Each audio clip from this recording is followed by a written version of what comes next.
할렐루야, 소망의 예수님과 함께 은혜로운 하루 되십시오. 하루의 첫 시작 찬송가 433장 귀하신 주여 날 붙드사 우리 함께 찬양하면서 가정에서 드리는 새벽 기도에 하나님 앞으로 나아가도록 하겠습니다.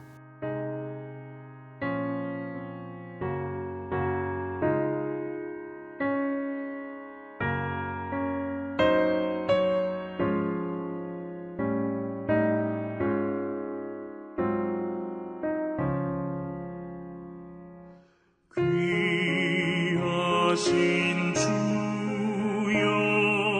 날 붙드사 주께로 날마다 더 가까이 저 하늘나라 나 올라가 우주의 품 안에 늘 안기어 영생의 복 받기 원합니다. 봉헌할 물건 나 없어도 날마다 주께로 더 가까이 내 죄를 주께 나고하니 주님의 보혈로 날 씻으사 눈 닫아 이게 하옵소서.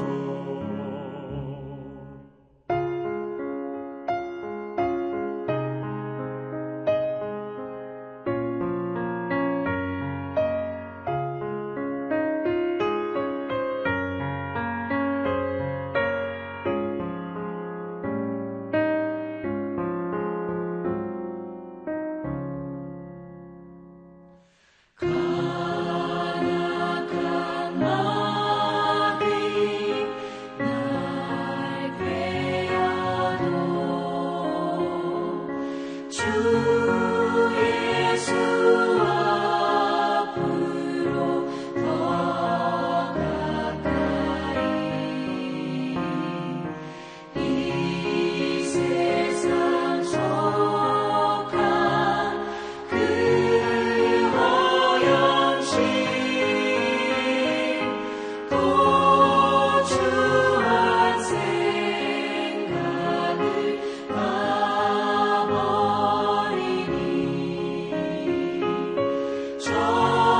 정결한 맘 내게 늘 주소서.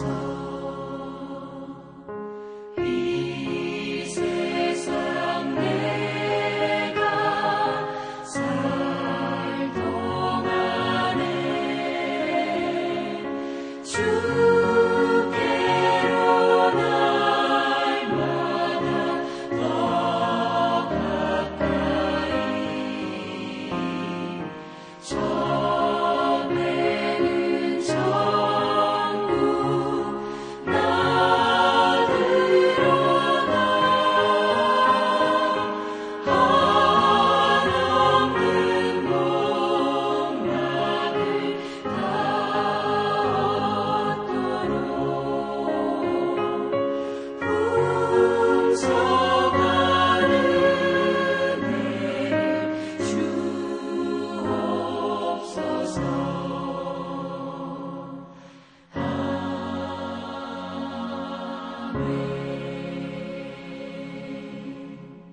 오늘 우리가 함께 기도할 기도 제목은 우리 치유와 회복을 간구하는 기도 제목으로 기도하고 있는데, 오늘은 세상이 줄 수 없는 진정한 내적 평안을 경험하게 하시고 성령님의 치유와 회복을 증거하는 자들이 되게 하소서라는 기도 제목이 있습니다. 우리 함께 기도하도록 하겠습니다.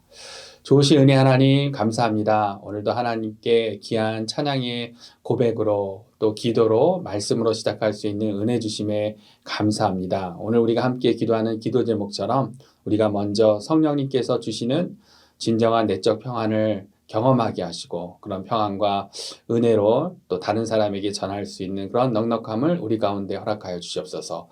오늘 우리에게 또 귀한 말씀 주셔서 감사합니다. 주신 메시지에 순종할 때 예비하신 놀라운 축복을 누리는 하루 될 수 있도록 우리의 삶을, 우리의 발걸음을 오늘도 말씀으로 인도하여 주시옵소서. 감사드리며 예수님 이름으로 기도드렸습니다. 아멘. 오늘 우리에게 주신 말씀 함께 같이 보실 때는요. 누가복음 9장 1절부터 9절 말씀 함께 같이 보도록 하겠습니다.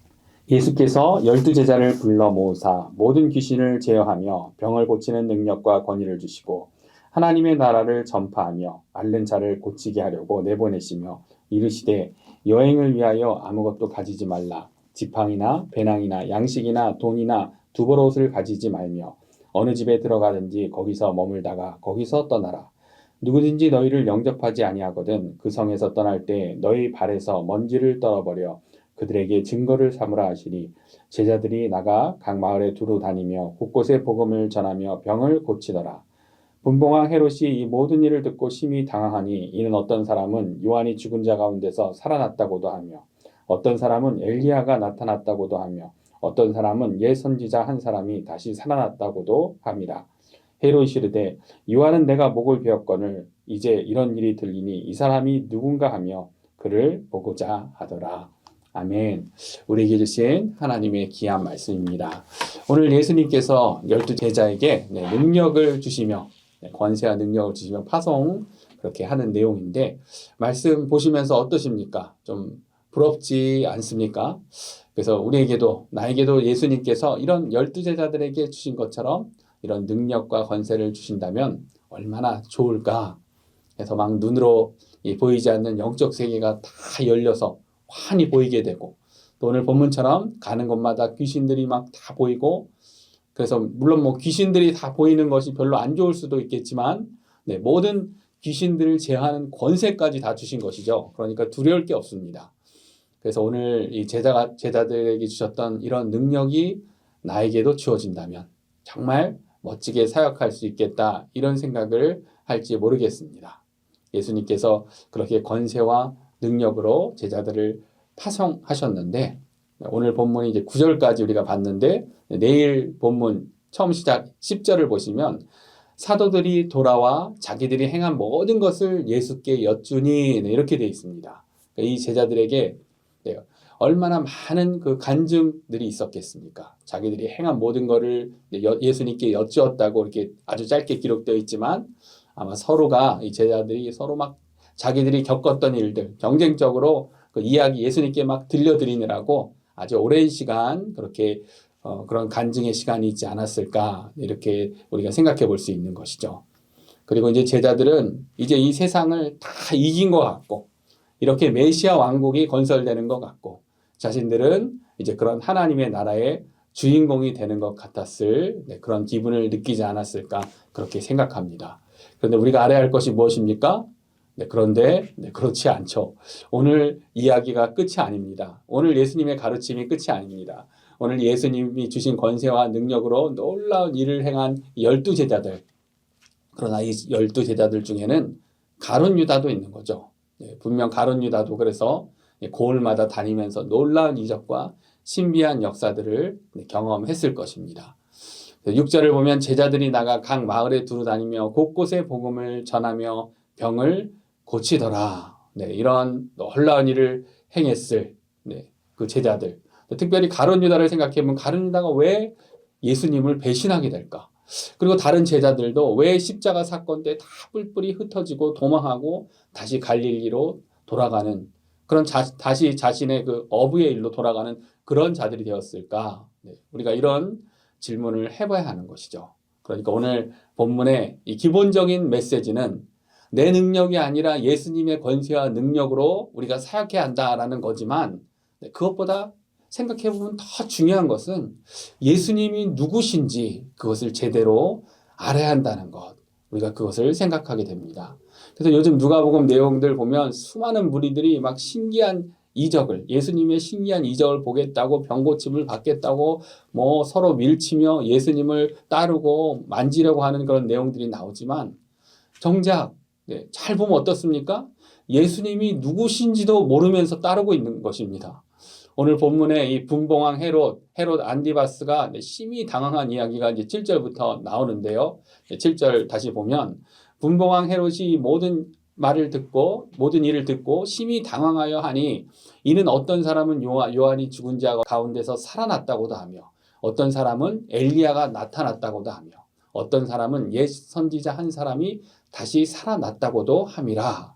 헤롯이 이르되 요한은 내가 목을 베었거늘 이제 이런 일이 들리니 이 사람이 누군가 하며 그를 보고자 하더라. 그래서 이 예수님이 누군지 만나보고자 하지만 헤롯도 모르는 겁니다. 자신이 죽은 세례 요한이 다시 살아난 것인가? 그렇게 생각하며 당황하며 예수님이 누구신지를 모르고 있는 이러한 내용. 그런데 예수님을 따르는 무리들도 예수님이 누구신지 잘 모른다는 거죠. 누구는 어떻게 말합니까? 세례 요한이 다시 살아났다. 구약시대 엘리야다. 옛 선지자 한 사람이 모세나 이런 선지자가 다시 살아난 것 같다. 예수님이 누구신지도 모르면서 이 무리들 막 예수님께 몰려들고 막 예수님을 따르고 예수님의 가르침을 받고 있지만 누군지도 모르면서 따르고 있다는 겁니다. 그래서 오늘 말씀을 통해 우리가 먼저 확인하고 결단하기 원하는 것은 오늘 본문의 기본적인 메시지, 제자들처럼 자신의 능력이 아니라 예수님의 권세와 능력으로 사역한다라는 것이지만 그것보다 더 중요한 것은 예수님이 누구이신지를, 우리가 따르고 있는 예수님이 누구이신지를, 우리가 가르침을 받고 있는 예수님이 누구이신지를 제대로 아는 것입니다. 내가 따르고 있는 예수님, 나는 무슨 이유로 예수님을 따르고 있는지, 우리가 예수님을 따르면 신앙생활을 한다고 하는데 무슨 이유로 예수님을 따르고 있는지, 어떤 예수님을 따르고 있는 것인지, 만약에 그 예수님은 어떤 분이신가 이 질문을 오늘 가룟 유다에게 한번 묻는다면 가룟 유다가 어떻게 대답했겠습니까? 가룟 유다 아마 이렇게 대답하지 않았을까요? 나에게 권세와 능력을 준 분, 권세와 능력으로 막 놀라운 일들을 행하고 있죠. 이제 메시아 왕국을 완성하실 분, 그리고 나에게도 그 메시아 왕국에서 한 자리를 주실 분, 이런 대답을 하지 않았겠습니까?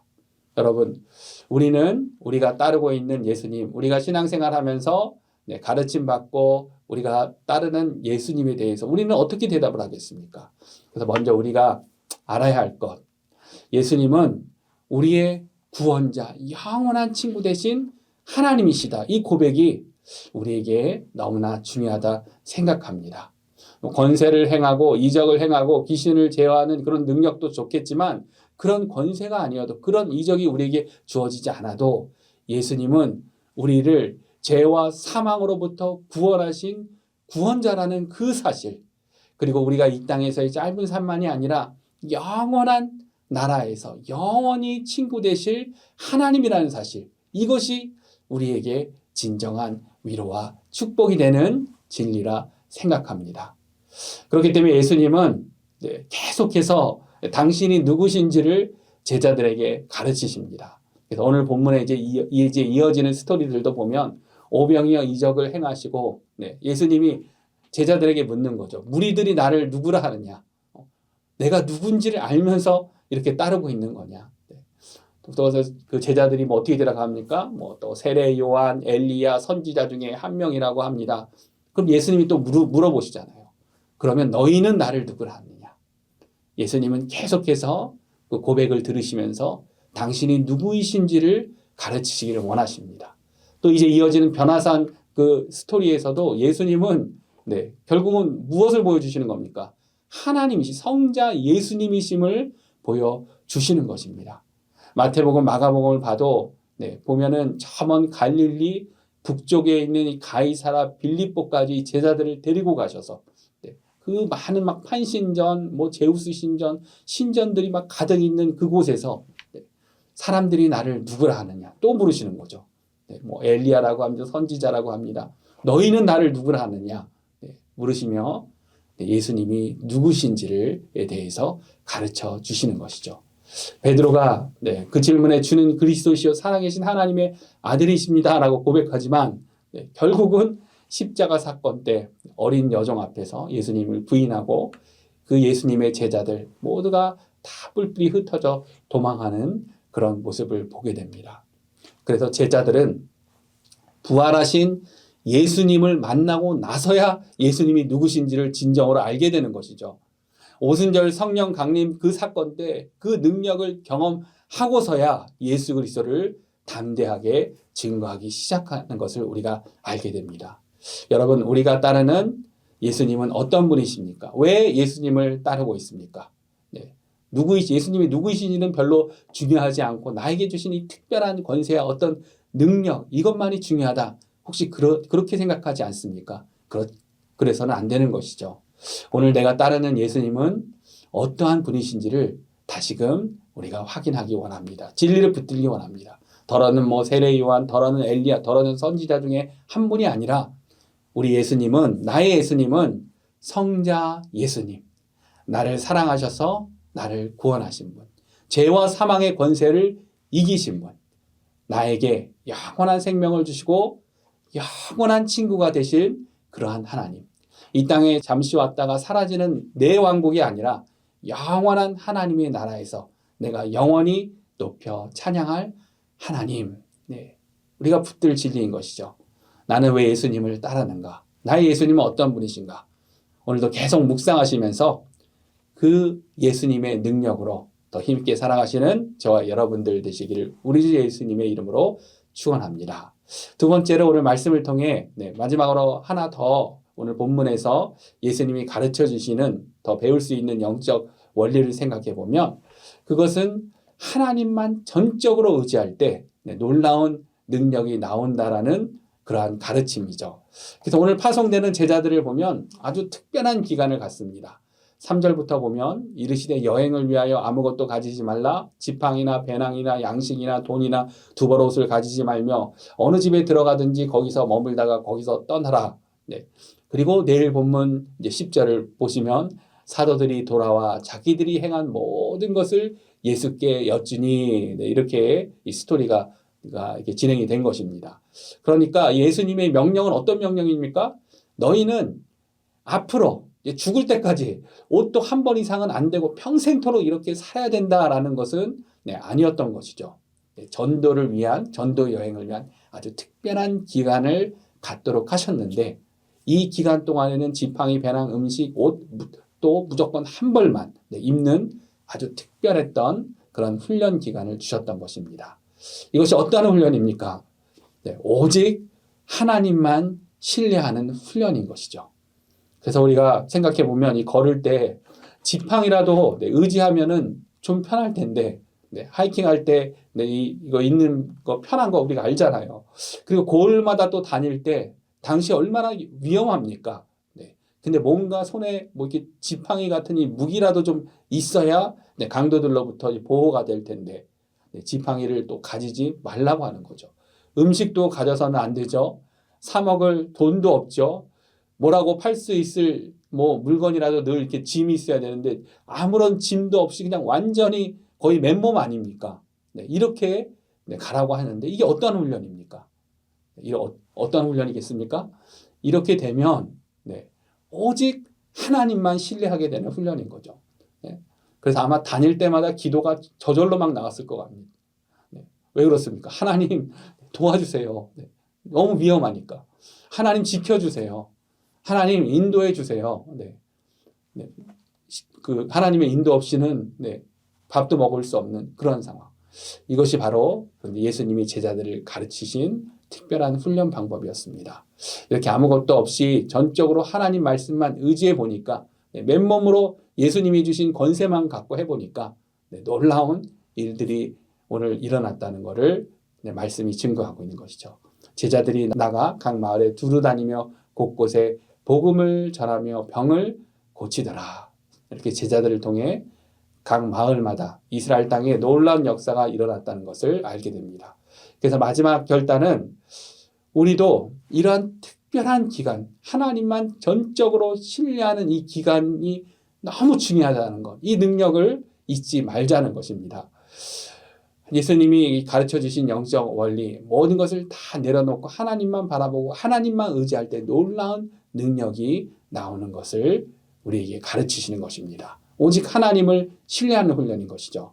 저는 오늘 본문에 나오는 것처럼 옷 한 벌만 입는 그런 아주 극단적인 레디컬한 상황까지는 아니었지만, 그래도 제가 해봤던 이 경험을 떠올려 보면 대학교 때 대학생 DTS를 받을 때를 이제 생각하게 됩니다. 그래서 이제 DTS 훈련의 마지막 부분이 아울리치인데, 아울리치를 해외에서는 인도에서 하고, 그리고 국내에서는 제천과 이 경주 지역을 우리 팀들이 다니며 전도를 했었던 그러한 기억이 있습니다. 그때 이제 보면 어떻게 합니까? 정말 돈도 없이 기도하면서 잠잘 자리를 구해야 됐던 것이죠. 이제 제가 팀장이어서 저녁만 다가오면은 우리 팀이 머물 장소를 구해야 되는데 하나님 어디로 가야 됩니까? 그렇게 막 간절히 기도하면서 하나님의 인도하심을 간구했던 그러한 시간. 그래서 가진 것도 없고 배고프고 하면 찾을 것이 하나님밖에 없었던 것이죠. 그렇게 하나님만 의지하고 하나님 음성에만 집중하게 되니까 그 전도회 기간에 정말 놀라운 인도하심과 능력, 은혜를 경험했던 그러한 기억이 있습니다. 정말 이게 이렇게 구체적으로 인도하시는구나. 이렇게 우리의 생각과 방법을 뛰어넘는 놀라운 방법으로 인도하시는구나 라는 간증이 나올 수밖에 없는 그러한 기억들. 그런데 이 세상이 점점 더 하나님을 의지 못하게 하죠. 우리의 죄성, 우리의 연약함은 더 튼튼한 지팡이, 더 큰 배낭, 많은 양식, 돈, 여러 벗의 옷을 자꾸만 의지하게 합니다. 그래서 오늘 말씀을 통해 예수님이 가르쳐 주신 영적 원리, 하나님께만 집중하는 이 특별한 기간을 갖는 것, 그 기간이 짧든지 길든지 그런 영적 훈련이 우리에게 의지적이라도 반드시 필요하구나. 우리가 그것을 다시금 생각하게 됩니다. 그렇기 때문에 우리 신앙의 전통에 우리 생활 가운데 할 수 있는 금식이 있는 것이죠. 우리 예수님도 행하셨던 금식. 식사하는 것을 끊고 나는 하나님께만 집중하겠다라는 것. 또 너무나 바쁜 이민 생활이지만 모든 것을 내려놓고 양육훈련. 우리 AC 오늘이 얼마나 좋은 양육훈련들이 많이 있습니까? 그런데 이렇게 바쁜 이민 생활 가운데 그런 훈련을 어떻게 받나? 그것이 아니고요. 우리 인생 가운데, 우리 신앙생활 가운데 그러한 시간이 반드시 필요한 것입니다. 이 양육훈련 통해서 하나님께만 집중하는 특별한 기간으로 해보겠다. 올해는 우리 교회 이 제자훈련, 그 훈련 중에 제일 빡세다고 하는 제자훈련이 또 있지만 그 제자훈련도 한번 받아봐야 되겠다. 그런 결단도 할 수 있는 것이죠. 그래서 이 제자훈련 하시는 분들 보면요. 아울리치 갈 때 보면 그 바쁘고 중요한 일들 다 내려놓고 힘들게 결단하고 가시는 분들 보게 되는데, 그런데 갔다 와서 보면 얼마나 놀라운 은혜로운 간증들이 넘칩니까? 모든 걸 다 내려놓고 하나님께만 집중하니까 하나님이 그런 또 특별한 은혜를 주시는 것이죠. 시간과 재정을 들이면서 선교팀으로 한번 조인해 보는 것. 쉽지 않은 일이지만 올해 그런 도전이 우리에게 필요하다고 생각합니다. 이제 3주 뒤에는 재수요일이 다가오고 사순절도 시작되죠. 그래서 꼭 어느 기간, 어느 방법이 아니더라도 오늘 예수님이 가르쳐 주신 것처럼 우리에게는 모든 것을 다 내려놓고 하나님께만 집중하는 시간이 필요합니다. 그런 시간을 통해 영적으로 재부팅되는 거죠. 그리고 하나님의 더 깊은 은혜와 능력을 경험해 보는 것입니다. 오늘 벌써 이제 2025년도도 시간이 많이 흘러가고 있는데 올해 특별히 그런 시간이 우리 모두에게 꼭 있었으면 좋겠습니다. 그런 시간을 통해 하나님의 놀라운 은혜와 더 깊은 하나님의 그 능력을 경험하는 그런 저와 여러분들 되시기를 우리 주 예수님의 이름으로 축원합니다. 함께 기도하도록 하겠습니다. 좋으신 은혜 하나님, 오늘도 주신 하나님의 말씀에 감사합니다. 우리 예수님이 주신 권세와 능력으로 우리가 사역하고 신앙생활하지만 그보다 예수님이 누구신지를 더 잘 알고 예수님을 더 사랑하며 그 은혜로 살아가는 우리가 되어지기를 원합니다. 또한 우리의 신앙생활 가운데 좀 하나님께만 더 집중하는 그런 시간을 갖기를 원합니다. 그런 시간을 통해 더 놀라운 하나님의 능력을 경험하게 하시고 더 깊은 하나님의 은혜를 경험하게 하시고 하나님이 우리에게 주신 비전이 더 분명해지는 그런 은혜의 시간 될 수 있도록 우리를 인도하여 주시옵소서. 오늘 하루도 하나님 말씀 의지하며 살아가기 원합니다. 우리와 동행해 주신 하나님께 감사하며 하나님을 찬양합니다. 우리 주 예수 그리스도의 이름으로 기도드렸습니다. 아멘. 오늘도 하나님과 동행하시면서 승리하시는 복된 하루 되십시오. 축복합니다.